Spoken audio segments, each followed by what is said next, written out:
the sweetest soul you could ever meet. I took him everywhere. He was attached to my hip everywhere we went, even at home. Brayson Price was just 5 years old when he died.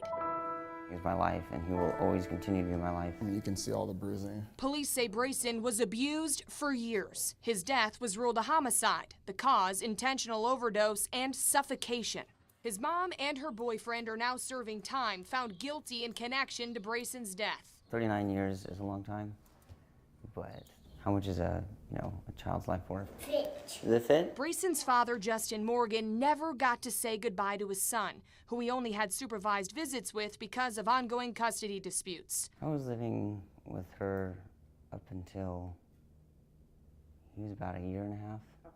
That's when she started to cut me out of Brayson's life. It got very, very difficult to see him. While Morgan was fighting for custody, police say Brayson was stuck in a living nightmare of repeated abuse. Court records even show Megan Price and Jason Ingalls Googled the phrases most painful forms of torture and killing techniques. The first time I called DCS was when he broke his leg. Court records show the extent of the abuse the little boy endured. Over the years, Brayson suffered a broken arm, broken femur, and numerous burns and bruises. In 2014, an aunt called DCS after she noticed a handprint and bruises all over the child's body. Then in 2015, someone called to alert the agency the child had a broken femur. Morgan told DCS his son identified Ingalls as the abuser. In 2016, a school bus aide called DCS, telling them she overheard Price threatening Brayson at the bus stop and that the child was covered in bruises. At that same time, Morgan says a school nurse checked Brayson for injuries every day, then sent the photos to DCS. One of them, he had a busted lip. She would constantly find bruises on him, all over his body. And she would take pictures.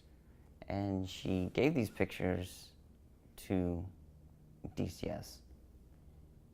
And still the balls dropped. Within days, Price pulled Brayson out of school. She told investigators her son would self-harm. This is her story every single time. It's self-inflicted. He did it to himself.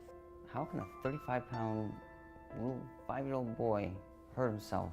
About a month later, Brayson was dead. Now, 2 years after Brayson's death, Morgan still puts much of the blame on DCS. He filed a wrongful death lawsuit claiming the agency was complicit in the death of his son. According to the lawsuit, DCS received at least 11 reports of suspected abuse prior to Brayson's death. 7 adults, including Morgan himself, a teacher, a school nurse, a bus aide, a guidance center employee, and other family members called.